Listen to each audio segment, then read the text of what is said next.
কক্সবাজারে আশ্রয় নেওয়া রোহিঙ্গাদের কারণে জেলার আইনশৃঙ্খলা পরিস্থিতি দিন দিন অবনতি হচ্ছে। ক্যাম্পগুলোতে বাড়ছে খুন, অপহরণ, ডাকাতি সহ বিভিন্ন অপরাধমূলক ঘটনা। এমন পরিস্থিতিতে রোহিঙ্গাদের মিয়ানমারে ফেরত পাঠানো সহ ৭ দফা দাবিতে আন্দোলনে নেমেছে স্থানীয়রা। দ্রুত দাবি বাস্তবায়ন না করলে কঠোর আন্দোলনের হুঁশিয়ারি তাদের।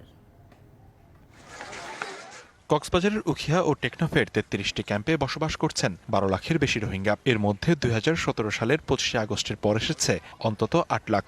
গত কয়েক মাসে নতুন অনুপ্রবেশ করেছে ৮০,০০০-এর বেশি রোহিঙ্গা। গেল ৭ বছরে একজন রোহিঙ্গাকেও মিয়ানমারে ফেরত পাঠানো সম্ভব হয়নি। রোহিঙ্গারা এখন স্থানীয়দের কাছে বোঝায় পরিণত হয়েছে। আইনশৃঙ্খলা পরিস্থিতির অবনতির পাশাপাশি নানা সংকটে পড়তে হচ্ছে স্থানীয়দের। এবার রোহিঙ্গা প্রত্যাবাসনের দাবিতে আন্দোলনে নেমেছেন স্থানীয়রা।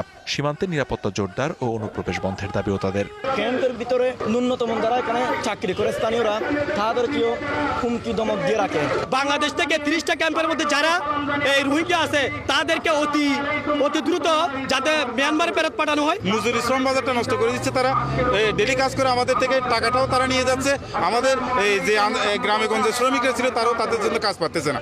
দাবি না মানলে কঠোর আন্দোলনের হুঁশিয়ারি অধিকার বাস্তবায়ন কমিটির। ইমার্জেন্সি কারণ ছাড়া রোহিঙ্গাদের ক্যাম্প এক্সিট এবং এন্ট্রান্স পাস নাই, অথচ রোহিঙ্গারা আজকে বিনা বাধাই গোটা দেশে অবাধ বিচরণ করার কারণে মাদক সন্ত্রাস, অপরাধ, গুম খুন বেড়ে চলেছে। এই রোহিঙ্গা বিভিন্ন দলের সন্ত্রাসী গোষ্ঠীরা এখন আমাদের অপহরণ বাণিজ্য থেকে শুরু করে স্থানীয়দেরকে তুলে নিয়ে যাচ্ছে এবং বিভিন্ন মুক্তিপণের মাধ্যমে তাদেরকে ছেড়ে দিচ্ছে। একটা রোহিঙ্গাও যেন বাংলাদেশে প্রবেশ করতে না পারে সেই পদক্ষেপ সরকারকে নিতে হবে। আমরা উখিয়ার জনগণ সরকারকে সর্বাত্মক সহযোগিতা করব। সম্প্রতি রাখাইন রাজ্যের বড় অংশ আরাকান আর্মি দখলে নেয় আরও অনিশ্চিত হয়ে পড়েছে রোহিঙ্গার প্রত্যাবাসন। নতুন করে অনুপ্রবেশ ঘটলে উখিয়া টেকনাফের মানুষের জীবন দুর্বিষহ হয়ে উঠবে বলেও শঙ্কা স্থানীয়দের।